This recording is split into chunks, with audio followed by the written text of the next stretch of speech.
Hello and welcome to United Report. This is your home for all the latest Manchester United news, match updates, transfer stories, and in-depth analysis. Stay connected and never miss a moment. Subscribe now to stay ahead with everything happening at Old Trafford.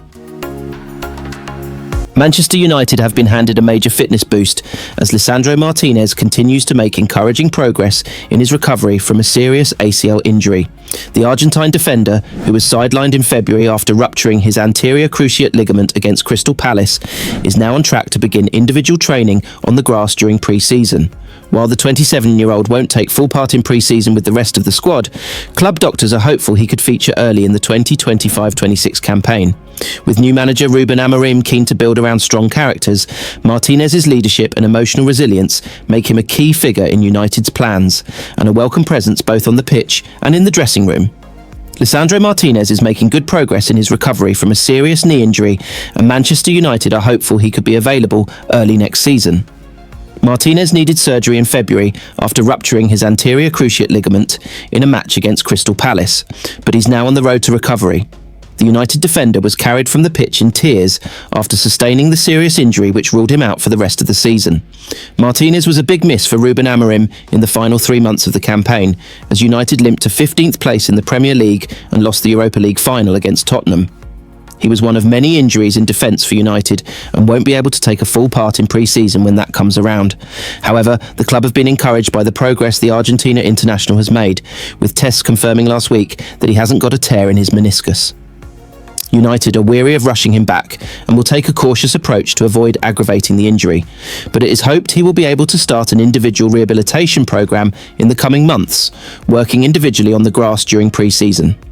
The aim will be for Martinez to make his return as soon as possible in the 2025-26 season, when United's team will look very different.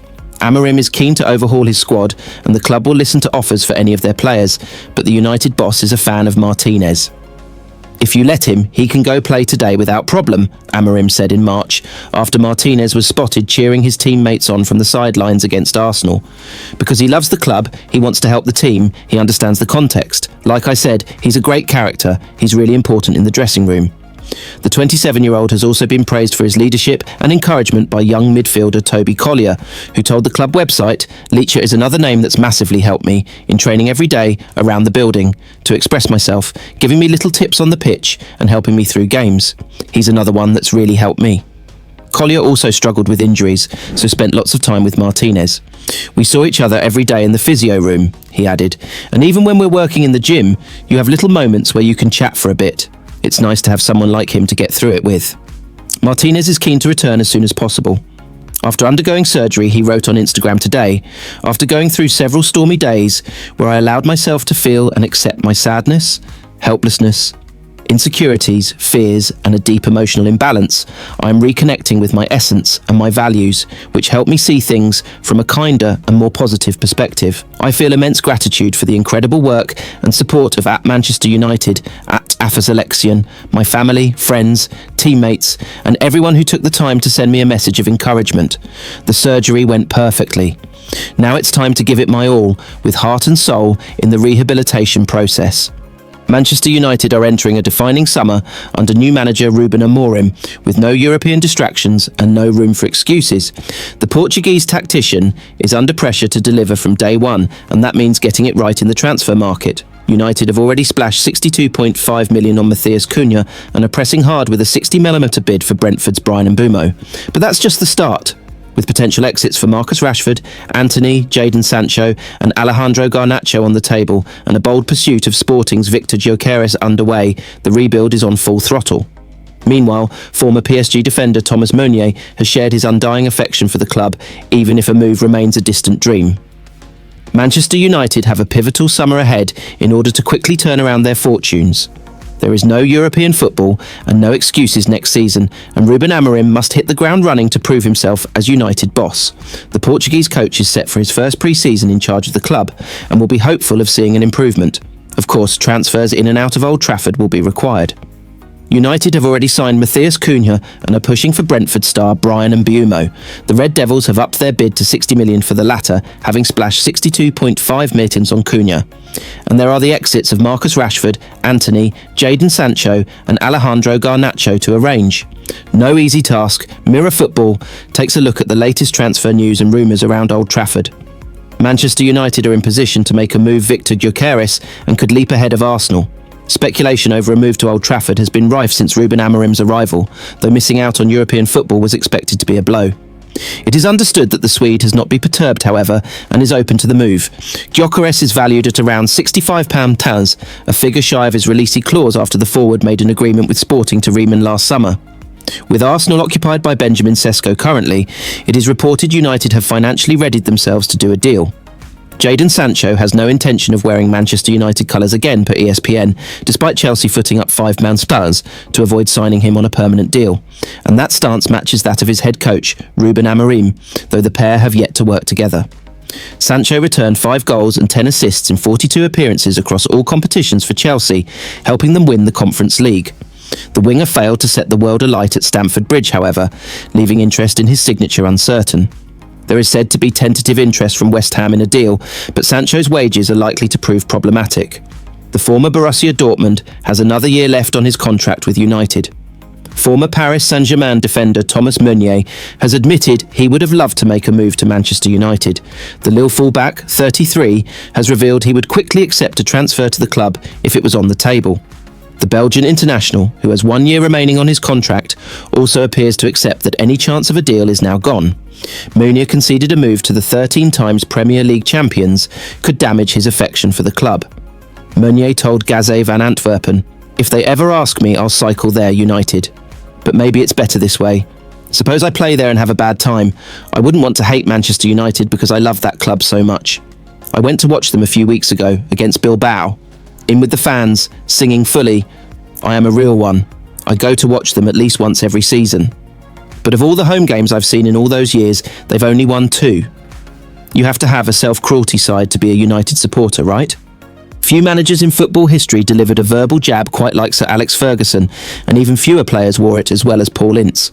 Back in 1998, during a heated pre-match talk ahead of Manchester United's clash with Liverpool, the legendary boss labelled his former midfielder a fucking big-time Charlie, a comment captured on camera and etched into Premier League folklore. Decades later, what might have been a career-defining insult has aged into a moment of reflection, mutual respect and even friendship. Ince, who once starred for both United and Liverpool, now chuckles at the remark, admitting, "Am I a big-time Charlie? Probably, yeah." But it never broke the bond between the fiery midfielder and the iconic Scot. If anything, it revealed the intensity of their shared football DNA. Today, the two men still lock horns, albeit over snooker, not silverware, proving that behind the legendary rants and rivalries, real relationships endure. Sir Alex Ferguson's barbs were notorious for their sting and their ability to stick, just ask former Manchester United midfielder Paul Ince. Back in April 1998, ahead of a Premier League showdown with Liverpool, Sir Alex was dishing out his tactical wisdom. His focus sharpened on the Red Star and ex-United ace Ince, who had made the switch from Inter Milan the previous summer. Ferguson's voice rose, not quite to the decibel-shattering heights of his infamous hairdryer rants, but enough to command undivided attention. It was during this team talk, famously captured by cameras for the Granada documentary The Alex Ferguson Story, that he unleashed an iconic put-down of the ex-England international. "If he tries to bully you, he will fucking enjoy it. Don't ever let him bully you." "Right," bellowed the Scot, his words immortalised by the lens. "You just make sure you are ready for him. That's all you need to worry about. He's a fucking big-time Charlie." Those 4 words encapsulated Ferguson's disdain for oversized egos within the squad. By 2008, the legendary manager expressed regret over those remarks, labelling them a mistake and vowing to keep cameras away from his motivational speeches henceforth.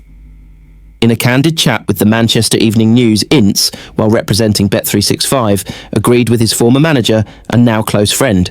He said, "Am I a big-time Charlie? Probably, yeah. I played for the biggest clubs in the world. You've got to have that kind of arrogance, not to the extent people don't like you. But you've got to have some kind of big-time mindset to play for the biggest clubs in the world." In a way, he was right.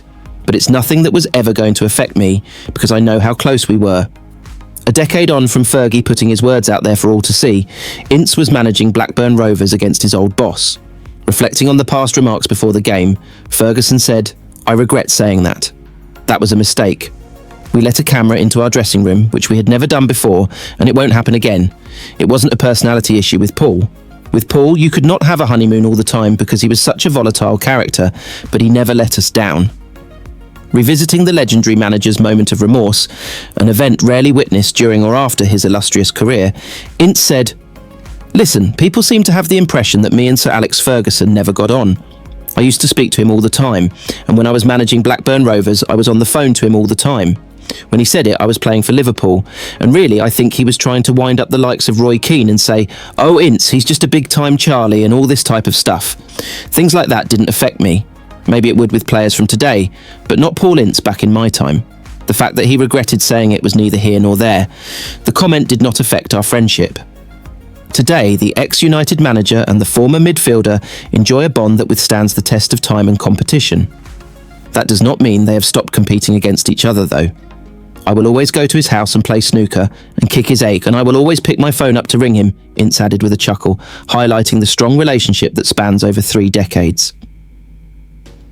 Paul Ince was speaking on behalf of Bet365, the official global partner of the UEFA Champions League. Bet365 have given away more than 3,000 UEFA Champions League tickets to fans this season, including the semi-finals and final. Full terms and conditions apply.